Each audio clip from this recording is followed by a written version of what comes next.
दोस्तों, हमारी सीरीज चल रही है जिम कॉर्बेट की बुक द ओमनीबस। और उस बुक चल रही है the man eating leopard of Rudraprayag. पिछली कहानियां प्लेलिस्ट में है, आगे की कहानी कंटिन्यू करते हैं। अब जिम कॉर्बेट ने रुद्रप्रयाग मैन ईटिंग लेपर्ड के चक्कर में एक दूसरे लेपर्ड को मार दिया था। आगे आगे चल रहे थे आइबर्टसन, पीछे उस लेपर्ड को टांग के चल रही थी भीड़, और सबसे पीछे चल रहे थे जिम कॉर्बेट। सारे लोगों को लग रहा था कि जो मर गया है वो रुद्रप्रयाग का मैन ईटर लेपर्ड ही है। केवल जिम कॉर्बेट जानते थे कि ये रुद्रप्रयाग का मैन ईटर लेपर्ड नहीं है। चलते चलते जिम कॉर्बेट को एक पुरानी घटना याद आ गई। जब जिम कॉर्बेट बच्चे थे, ये उस टाइम की घटना है, और उन्होंने एक बुक द ब्रेव डीड में इस घटना का जिक्र किया है।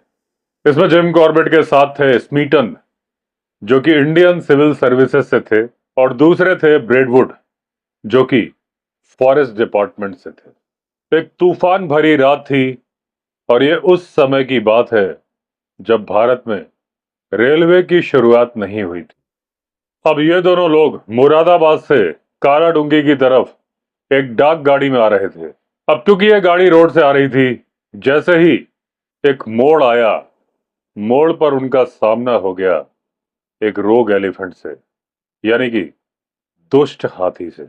अब उस हाथी ने दो घोड़े भी मार दिए, और जो गाड़ी चला रहा था उस ड्राइवर को भी मार दिया, और वो गाड़ी यानी कि घोड़ा गाड़ी भी पलट दी। ब्रेडवुड के पास में एक राइफल थी, लेकिन उसने उसे केस में रखा था। केस से बाहर निकाला, दोनों हिस्सों को जोड़ा, और फिर उसे कर दिया लोड। स्पीटन गाड़ी के ऊपर चढ़ गया, और जो उसमें लैंप लगे थे उसमें से एक लैंप ऐसा था जो कि टूटा नहीं था। स्मीटन ने उसे निकाल लिया। अब उस लैंप को पकड़ के स्मीटन ने रोशनी करने की कोशिश की, लेकिन उस ऑयल लैंप की रोशनी कितनी दूर जानी थी, बस उसके सर के आसपास ही रोशनी हो रही थी। लेकिन जितनी भी रोशनी हुई, उससे इतनी रोशनी हो गई कि ब्रेडवुड हाथी को लोकेट कर सके और लगा सके उसके सर पर निशाना।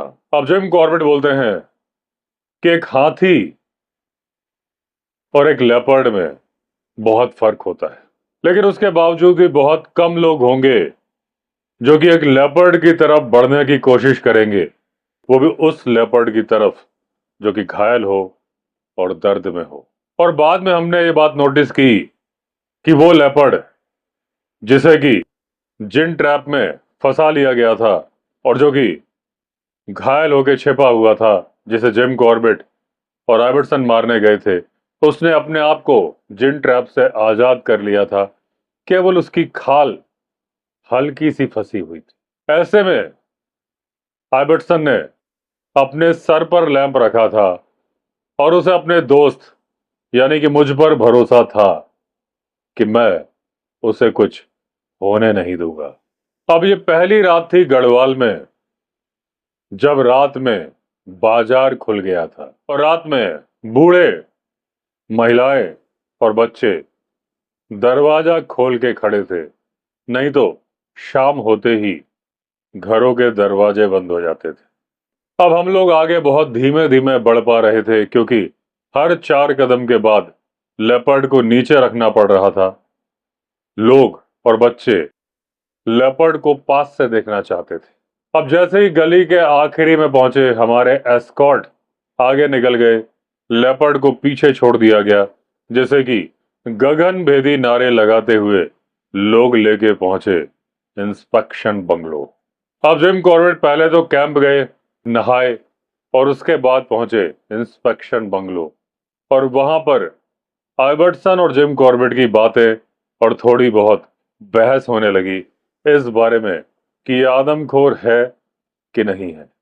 अब दोनों एक दूसरे से सहमत नहीं हुए, और यह तय किया गया कि आइवर्सन पौड़ी चले जाएंगे अपना कामकाज देखने के लिए।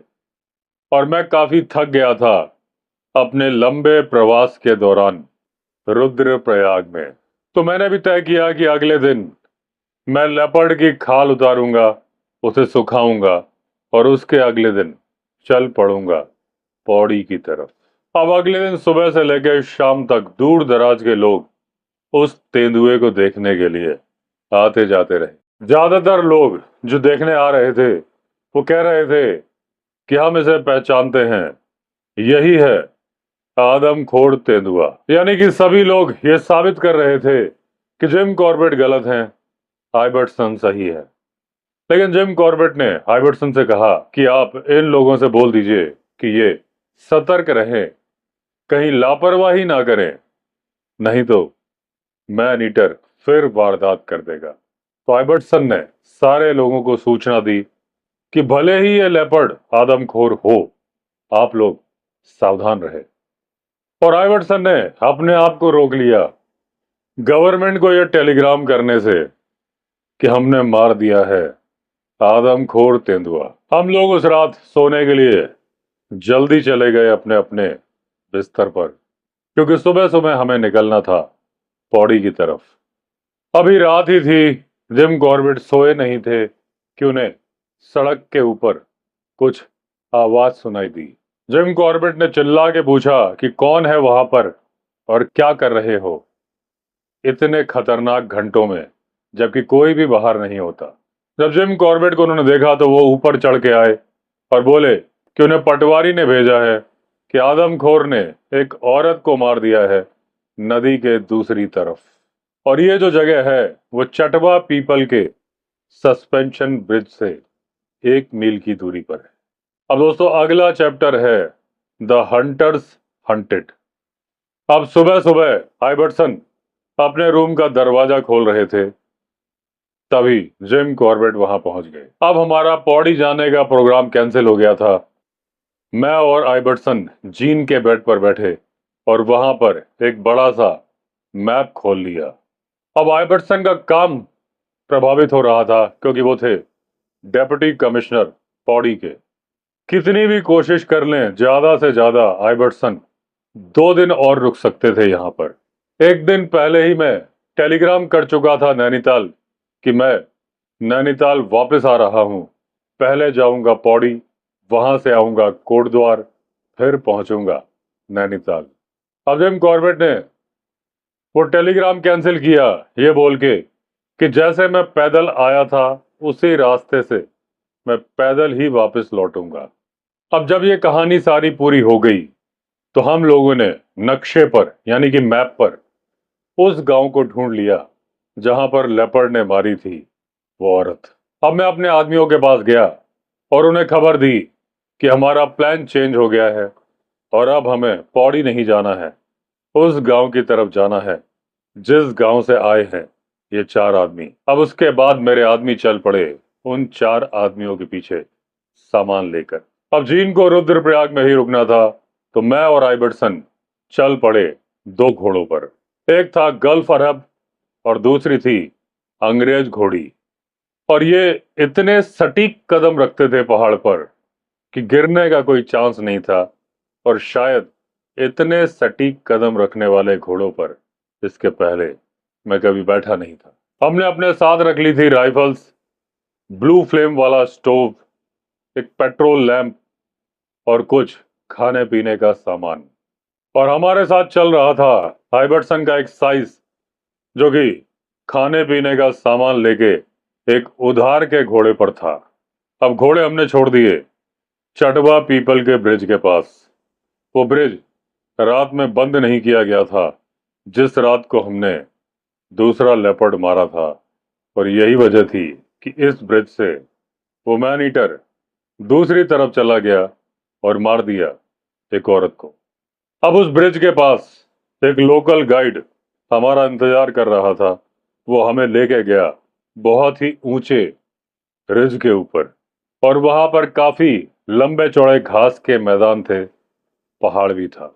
फिर हम वहां से नीचे उतरे, बहुत ही घने जंगल वाला रवीन था वहां, और उस रवीन के बीच से एक पतली सी स्ट्रीम बह रही थी, और वहां पर था पटवारी और करीब 20 लोग जो कि उस शिकार को गार्ड कर रहे थे। अब जिस महिला का लेपर्ड ने शिकार किया था वो बहुत ही मजबूत और गोरी लड़की थी जिसकी उम्र रही होगी करीब 18 से 20 साल के आसपास। वो अपने चेहरे के बल पर लेटी हुई थी। उसके हाथ थे साइड की तरफ। लेपर्ड ने उसके शरीर से सारे कपड़े उतार दिए थे और लेपर्ड ने उसे पैर से लेके गले तक हर हिस्से में चाटा था और गले में 4 दांतों के निशान थे। थोड़ा बहुत मांस खाया था उस महिला के ऊपरी हिस्से से और थोड़ा खा लिया था नीचे के हिस्से से। जब हम पहाड़ पर चढ़ने की कोशिश कर रहे थे तो हमें ड्रम की आवाज सुनाई दे रही थी, यानी कि ढोल नगाड़ों की।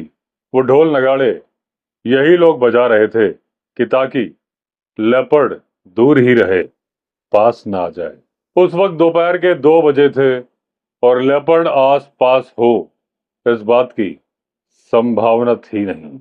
तो हम लोग गांव की तरफ चले गए चाय पीने। हमारे साथ थे पटवारी और गांव के लोग। चाय पीने के बाद हम लोग उस घर की तरफ गए जहां पर लेपर्ड ने उस औरत को मारा था। ये पत्थर का मकान था, 1 कमरे का मकान था। ये मकान खेतों के बीच में बना हुआ था और वो खेत फैले हुए थे 1 या 2 एकड़ तक। और इस घर में रहते थे वो महिला, उसका हस्बैंड और उसका 6 महीने का बच्चा।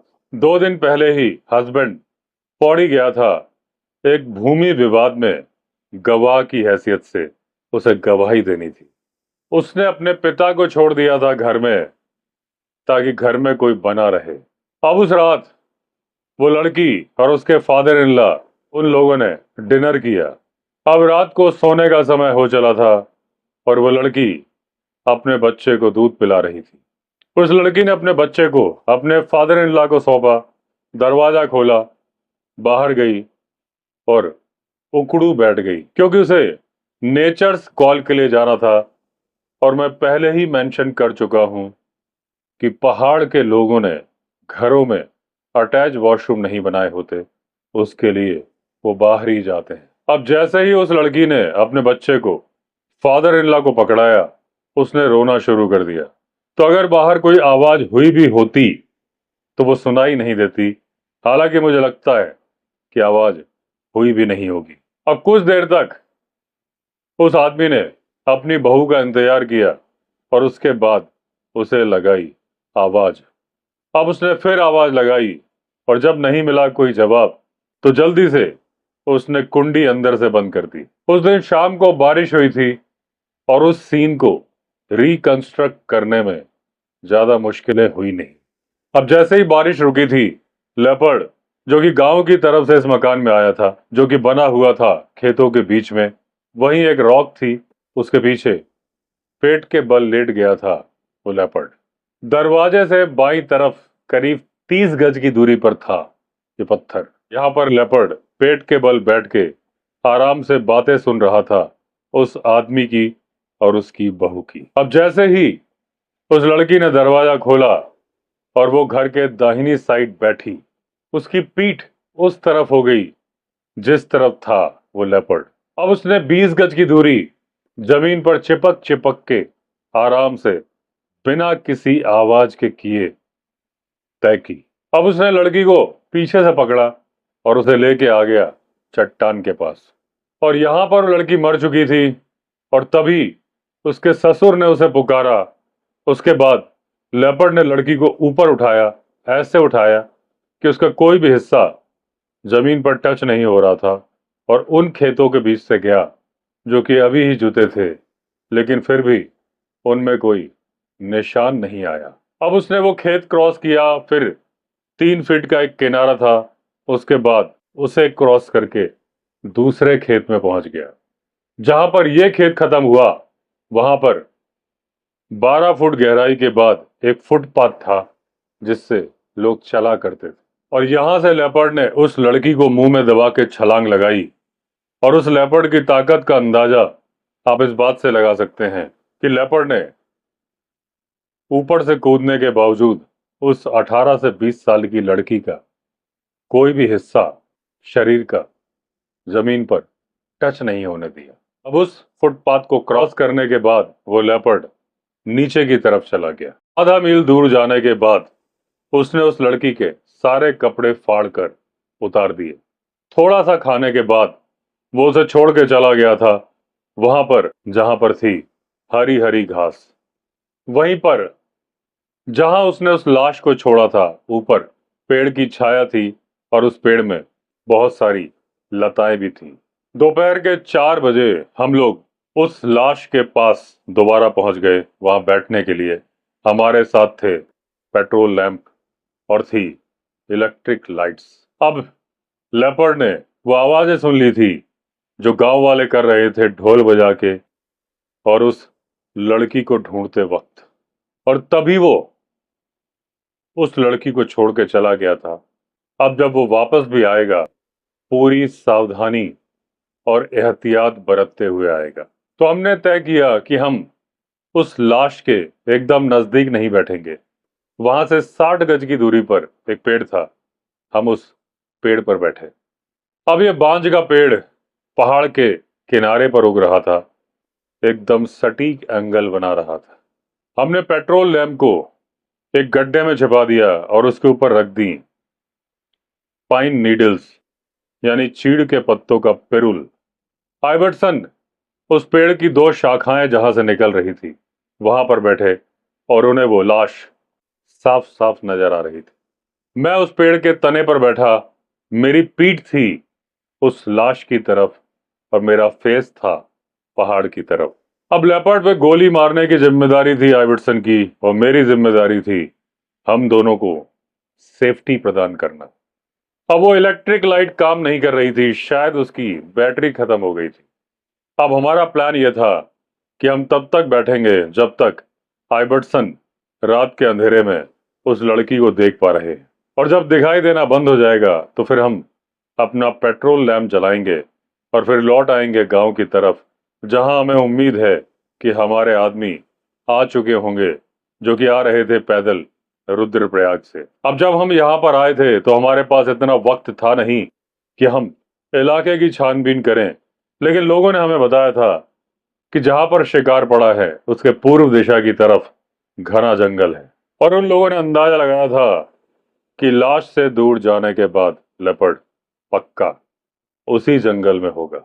अगर लेपर्ड इसी दिशा से आया तो उसके आने के बहुत ही पहले आइवर्सन उसे देख लेंगे और बहुत ही इजी शॉट मार देंगे, क्योंकि आइवर्सन की बंदूक में टेलीस्कोप लगा था। वो ना सिर्फ निशाना लगाने में मदद करता था, साफ साफ शिकार को दिखा के थोड़ा समय से पहले मौका भी दे देता था। अब जब 1 मिनट की डेलाइट आपके शिकार अभियान की सफलता और असफलता का बहुत बड़ा कारण होती है, तो फिर ये जो टेलीस्कोप वाला डिफरेंस था, ये भी शिकार की सफलता के लिए मील का पत्थर साबित होता। अब सूरज पश्चिम दिशा में अस्त हो रहा था, अंधेरा होने वाला था, तभी एक काकड़ पहाड़ से दौड़ता हुआ आया, अलार्म कॉल करते हुए। ये काकड़ उसी जंगल से आया था जिस तरफ हमें बताया गया था कि घना जंगल है और लेपर्ड के वहीं होने की संभावना थी। अब पहाड़ी के ऊपर सामने की तरफ आने के बाद बार्किंग डियर ने फिर कॉल की, थोड़ी देर इधर उधर देखा, फिर दूर चला गया और धीरे धीरे उसकी आवाज भी आनी बंद हो गई। अब काकड़ को पक्का जो डर लगा था वो लेपर्ड की वजह से लगा था, और हालांकि उस इलाके में और भी कई लेपर्ड थे, लेकिन फिर भी मेरा दिल कह रहा था कि ये मैन ईटर है और मेरी उम्मीदें परवान चढ़ चुकी थी। अब जब मैंने गर्दन घुमा के देखा तो आइवर्सन भी पूरी तरह से तैयार था, उसके दोनों हाथ थे राइफल पे और वो सतर्क था। अब अंधेरा हो चला था, लेकिन फिर भी इतनी रोशनी थी कि आराम से निशाना लगाया जा सकता था बिना टेलीस्कोप की मदद के। तभी एक पाइन कोन, यानी कि पाइन का फल, पहाड़ के ऊपर से लुढ़कता हुआ नीचे आया और लुढ़कते लुढ़कते टकरा गया उसी पेड़ पर जिस पेड़ पर हम बैठे थे। लेपर्ड आ चुका था और शायद वो सावधान था, उसे शंका थी, तो उसने अपना रास्ता बदल दिया था और वो पहाड़ पर एक सुरक्षित जगह का और उस शिकार का मुआयना कर रहा था। अब जब वो सावधानी से लेपर्ड मुआयना कर रहा था तो हमारा पेड़ उसकी निगाहों के ठीक बीच में आ गया था। मैं पेड़ के तने पर अपनी पीठ टिका कर बैठा था। शायद लेपर्ड मुझे देख नहीं पाता, लेकिन आइबर्टसन जो कि दो डाल के बीच में बैठे थे, उन्हें लेपर्ड पक्का देख लेता। अब जब हमें दिखाई देना बंद हो गया और अंधेरा इतना हो गया कि आइबर्टसन का टेलीस्कोप भी काम नहीं करने वाला था, हमें लेपर्ड के नीचे उतरने की आवाज सुनाई दी। अब ये टाइम आ चुका था जब हमें एक्शन लेना था, तो आइबर्टसन से मैंने कहा, तुम मेरी जगह पे आ जाओ और मैं निकालता हूं वो पेट्रोल लैंप। ये जर्मन मेक था और इसे बोला जाता था पेट्रोमैक्स। ये बहुत अच्छी रोशनी देता था, लेकिन इसकी बॉडी कुछ इस तरह से बनी थी कि इसे लालटेन की तरह से इस्तेमाल नहीं किया जा सकता था अगर जंगल लेके जाओ। अब मैं आइबर्टसन से लंबा हूं, तो मैंने आइबर्टसन से कहा कि लैंप लेके मैं चलता हूं, लेकिन आइबर्टसन ने कहा कि नहीं, तुम बंदूक लेके चलो, लैंप मैं ले चलूंगा। और आइबर्टसन ने कहा कि मुझे अपनी बंदूक से ज्यादा तुम्हारी बंदूक पर भरोसा है। तो हम चल पड़े। आगे आगे था आइबर्टसन लैंप लेके, और मैं था पीछे, मेरे दोनों हाथ थे राइफल के ऊपर। अब उस पेड़ से 50 गज की दूरी पर जब एक चट्टान पर चढ़ रहे थे, आइबर्टसन का पैर स्लिप कर गया और वो गिर पड़े, और जो लैंप का बेस था वो जमीन पर टकरा गया, और वो जो मेंटल था, वो जो जलता था, वो धूल में गिर गया। अब जो नीले रंग की रोशनी निकल रही थी, उससे भी रोशनी हो रही थी, और हमें यह तो मालूम चल रहा था कि हमें अपना पैर रखना कहाँ है। लेकिन सवाल यह था कि कितनी देर तक ऐसी कंडीशन में लैंप को हम कैरी कर पाएंगे। और आइवर्सन ने कहा था कि 3-4 मिनट के बाद ये लैंप फट जाएगा। अब 3 मिनट के अंदर आधा मील की दूरी तय करनी थी, कदम कदम पर रास्ता चेंज करना था। कहीं पत्थर थे, कहीं चट्टान थी, और कहीं थी कटीली झाड़ियां। और सबसे बड़ी बात, यह भी नहीं पता किस मोड़ पर, किस झाड़ी के पीछे आदमखोर तेंदुआ हमारा इंतजार कर रहा है। अब कभी कभी इंसान की जिंदगी में कुछ ऐसी घटनाएं होती हैं कि उन्हें वो मरते दम तक भूल नहीं पाता। अब उस अंधेरे में उस चट्टान पर चढ़ना कुछ ऐसी ही घटना है कि जिसे मैं कभी भूल नहीं सकता। अब हम कैसे भी करके उस फुटपाथ तक पहुंच गए, लेकिन उसके बावजूद हमारी परेशानियों का अंत नहीं हो रहा था। अब वो रास्ता भी बड़ा खतरनाक था, समझ में नहीं आ रहा था कि पैर रखना कहाँ है, और हमें यह भी नहीं मालूम था कि हमारे आदमी कहाँ हैं। अब कई बार हम लोग गिरे, गिरते पड़ते हम एक पथरीले रास्ते पर आए जो कि आगे दाहिनी तरफ जा रहा था।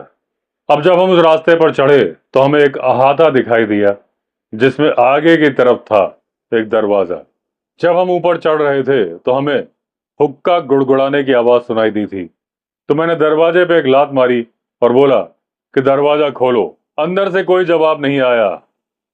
फौरन मैंने एक माचिस निकाली और उसको हिलाते हुए बोला, अगर दरवाजा फौरन नहीं खुला तो मैं भूसे की छत पे आग लगा दूंगा।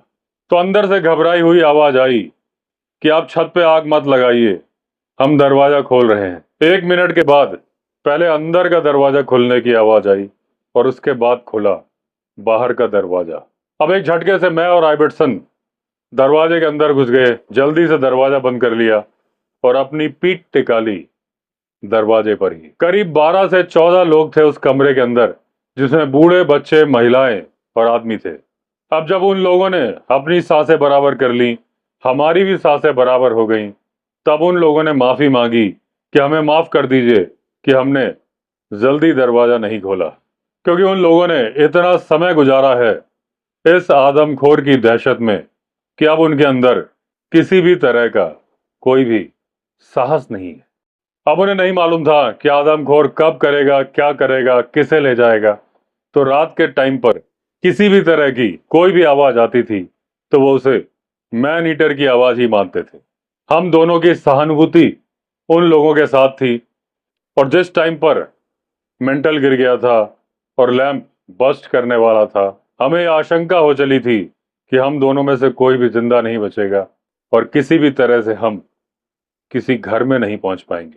हमें बताया गया कि शाम तक हमारे आदमी आ गए थे और पहाड़ी के दूसरी तरफ एक बिल्डिंग में वो रह रहे हैं। अब दो मजबूत काठी के लोगों ने कहा कि हम चल के आपको रास्ता दिखा सकते हैं, लेकिन हमें एहसास था कि एक तरह से ये इन लोगों की हत्या होगी जब ये अकेले वापस लौटेंगे। तो हमने उन्हें साथ चलने से मना कर दिया। हमने उनसे कहा कि वो किसी तरह की कुछ रोशनी दे सकते हैं क्या। तो एक पुरानी सी, जिसका कि कांच भी चिटका हुआ था, एक लालटेन हमें दी गई। और जब लोगों से पूछा गया कि क्या इसके अंदर तेल है, तो उन्होंने कहा हाँ, थोड़ा तेल है। अब उस लालटेन को जला के, इस उम्मीद के साथ कि ये जलती ही रहेगी, हम बाहर निकले उस घर के। अब रास्ते में बहुत सारे गड्ढे थे, बहुत सारी चट्टाने थी, लेकिन हल्की हल्की रोशनी थी हमारे पास उस लालटेन की। अब आगे की कुछ सीढ़ियां हमने चढ़ी, जैसा कि हमें उन लोगों ने बताया था। ऊपर चढ़ के हमने देखा कि सामने एक कोर्टयार्ड था, जिसमें कई डबल स्टोरी बिल्डिंग्स थीं। हर घर का दरवाजा अच्छी तरह से बंद था। रोशनी की एक किरण भी बाहर नहीं आ रही। अब जब हमने आवाज लगाई, एक दरवाजा खोला गया। कुछ सीढ़ियां चढ़ने के बाद हम पहुंच गए वरांडे में, और वहां पर हमने देखा कि दो कमरे थे एक दूसरे से जुड़े हुए। एक कमरा था हम लोगों के लिए और एक था हमारे आदमियों के लिए। अब जब हमारे आदमी हमसे राइफल और लैंप ले रहे थे, हमने देखा एक कुत्ता पता नहीं कहां से आ गया। अब वो गांव की गली का कुत्ता था। आगे उसने हमें सूंघा, अपनी पूंछ हिलाई, आसपास घूमने लगा जैसे कि हमारा दोस्त हो। अब वो ऊपर चढ़ा, अचानक से चौंक के उसने जोर से भौंकना शुरू किया। उसके बाल खड़े हो गए और बुरी तरह से वो घबराया था और भौंकता ही जा रहा था। अब जो लालटेन हम लेके गए थे, वो हमारे पहुंचते पहुंचते बुझ गई थी, लेकिन हमारे आदमियों ने उसकी जुड़वा भाई, यानी कि वैसी ही दूसरी लालटेन जला दी थी। अब आयरसन ने उस लालटेन को हाथ में उठा के दूर दूर तक देखने की कोशिश की। मैंने अपनी राइफल अपने कंधे से लगाई हुई थी, लेकिन हमें 8 फीट से दूर कुछ दिख नहीं रहा था। हम उस कुत्ते को देख के लेपर्ड की मूवमेंट का अंदाजा लगा पा रहे थे। अब उस लेपर्ड ने वो कोर्टयार्ड को छोड़ा था, रास्ते की तरफ गया था, सीढ़ी से उतर के फुटपाथ की तरफ चला गया था। अब कुत्ते ने भौंकना बंद कर दिया था, लेकिन वो देख उसी तरफ रहा था और बीच बीच में गुर्रा भी रहा था। अब जो रूम हमें दिया गया था, उसमें कोई भी खिड़की नहीं थी। हवा अंदर आती थी तो दरवाजे से, और उस दरवाजे को हमें बंद करना था सुरक्षा के लिए। फिर बिल्कुल भी हवा नहीं आती, तो हमने डिसाइड किया कि हम गुजारेंगे अपनी रात वरांडे में। अब जो कुत्ता था, उस रूम के स्वर्गीय निवासी का कुत्ता था, और उसे आदत थी वहीं पर सोने की। वो कुत्ता हमारे पैरों के पास लेटा था और हमें सुरक्षा का एहसास करा रहा था, क्योंकि हमें रात के काफी घंटे गुजारने थे। तो दोस्तों, एंड हुआ ये पार्ट का। बाकी की कहानी कंटिन्यू करेंगे अगले एपिसोड में। यहाँ पर मैं एक बात आपको दोबारा याद दिलाना चाहूंगा। मैंने अपने मेन चैनल विवेक अवस्थी व्लॉग्स में एक वीडियो बनाया था जिम कॉर्बेट के बारे में, जिसमें मैंने डिस्कस किया था कि जिम कॉर्बेट बंद कमरे में सोना पसंद नहीं करते थे। उन्हें बंद कमरे से कुछ फोबिया था, हमेशा खुले में रहना चाहते थे। काला डूंगी के अपने विंटर होम में वो खुले में सोते थे। नैनीताल के अपने समर होम में बंद कमरे में सोते थे, लेकिन खिड़कियां, बड़ी बड़ी खिड़कियां खोल के सोते थे। चंपावत के फॉरेस्ट बंगलो में जब वो सोए थे बंद कमरे में, तो उन्हें एक तरह का पैनिक अटैक आया था। वो कभी भी बंद कमरे में सोना पसंद नहीं करते थे। यहाँ की घटना में भी उन्होंने लिखा है, कमरे में कोई खिड़की नहीं थी, तो इन लोगों ने डिसाइड किया कि वो रात गुजारेंगे वरांडे में। पूरी संभावना हो कि ये बात कॉर्बेट ने ही बोली हो आइवर्सन से कि चलो बाहर बैठते हैं, क्योंकि कॉर्बेट ऐसे किसी भी कमरे में रह नहीं पाते थे जिसमें खिड़की ना हो, बड़ी खिड़की, और वो खुली ना हो। तो चलिए दोस्तों, अगर आपने चैनल सब्सक्राइब नहीं किया है तो चैनल सब्सक्राइब कर लीजिए। चलिए फिर मिलते हैं, तब तक के लिए all the best. Vande Mataram.